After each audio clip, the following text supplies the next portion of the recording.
Howdy, enlightened workshoppers, and those of you just joining us for the first time. Welcome. My name is Evan Unruh from enlightenedworkshops.com. We're here today talking about how to deal with chronic pain. That's my dog shaking it off. That's why he doesn't have any chronic pain, because he just shakes it off. If you're dealing with chronic pain, then you're suffering. And we're not big fans of suffering around here. So we're looking to see how can we help you get out of that suffering. Now, nobody here is a medical doctor or professional or anything like that.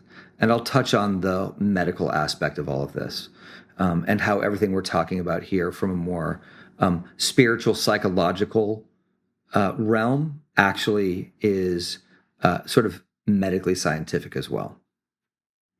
But we don't come at it from the ordinary viewpoint. And if you've been dealing with chronic pain for a while and it's not going away, then that's your sort of moment to maybe look at an alternative way of looking at the pain. So much of the problem in our lives generally is the way that we look at the problem. The way we hold the problem oftentimes is the problem. So when we start to investigate the way we're looking at it, that starts to maybe give us some insight as to what's really happening. And the whole approach that we take here and the success that we've had is really that most pain is from deep trauma and powerful emotions held in the body because there's not really a good place to let them out. And also the body's protecting itself from challenging or difficult things in the past, and they may not be outright forms of abuse. It may be something like neglect, right, that creates an atmosphere of I'm not loved. And then that I'm not loved has no place to go and can get stored in the body and can show up. And of course, there's more severe trauma. And if there's not a way for that to be healed, it can get stored in the body. Now, we talked about the science and the medical aspect of this. The science that I rely on for this comes from Dr. John Sarno.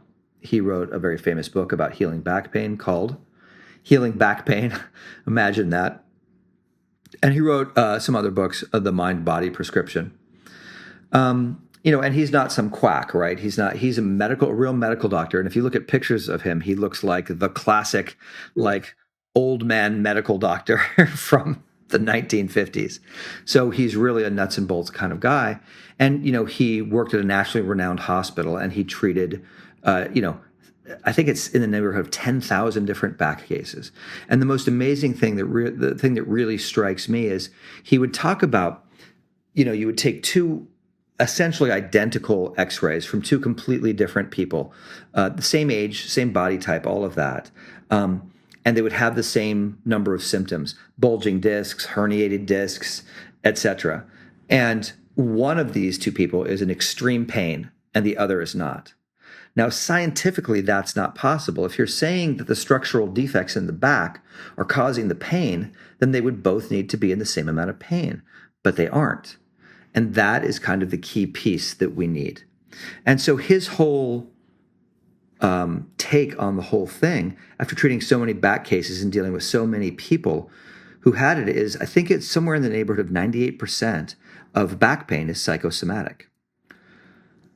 And what he recommends is, first of all, understanding, he has his name for this, a crazy name, no wonder it didn't really catch on, is I think tension myositis syndrome. And the whole idea behind it is that basically a difficult or painful emotion comes up in the body and it's too difficult for the system to deal with. And so the way that it deals with it is it pushes it down and distracts us with the symptoms. That's the basic idea. And so I've had my own experiences in the past with healing things that were more sort of psychosomatic.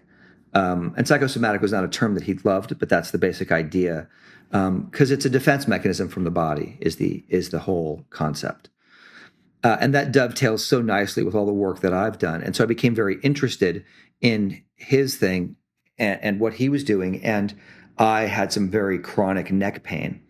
And I meant to, I meant to do his system. There's some shortcomings to his system. And so on a certain level, the work that we do kind of picks up where his work leaves off. Because the basic idea that he says is like, look, most of this can be solved by just you realizing that this is you trying to avoid it. And once you stop avoiding it, it can just go away. He says, except in some cases, you may need therapy. And of course, in my case, and a lot of people's cases, that's the deal, is there needs to be something beyond, but he doesn't really elaborate on what that is.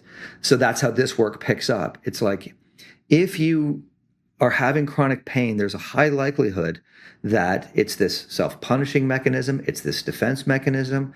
And so how do we start to get underneath that and start to get to the real root cause? Now, for example, I talked about my neck. I had some really gigantic breakthroughs around my neck. And in fact, it's in such great shape compared to how it used to be. It's pretty amazing. For me, it's miraculous. And the first thing that happened was, as I got in touch, there was this kind of daily, I would wake up in the morning and be all this pain right there on my sort of spine, on my neck bone. I don't know what you call that. Like I said, I'm not a medical person. And that went away fairly quickly. And the way that it went away is I got in touch with what that pain was. And that pain was, I grew up with an abusive father. And the pain was terror that he's going to kill me. And so as that dissipated, a whole bunch of other stuff that had been hiding under here. So because what I realized is my whole neck, this whole thing was in a chronic network of pain. And there were all these knots, and a lot of the muscles in my neck were as hard as a rock, and I didn't realize it. Comparing it to the other side, it was like night and day. It was the muscles had hardened from holding so much tension. And so as I've explored that over the months, what I've seen in myself is that over here, this is the kid who is both angry. Again, no place for anger to go. And that was a big part of his theory, is that most of that pain in the back was caused by anger. I would go a little bit deeper with it, because I would say anytime there's anger, there's also fear. And so what are you afraid of? What's underneath that anger as well? But that's what we start to do here, is we start to get underneath what is that really. And, there's lots of instances where people really start to see what's really happening, and it really changes their relationship to it. So we just want to invite you to sort of check us out.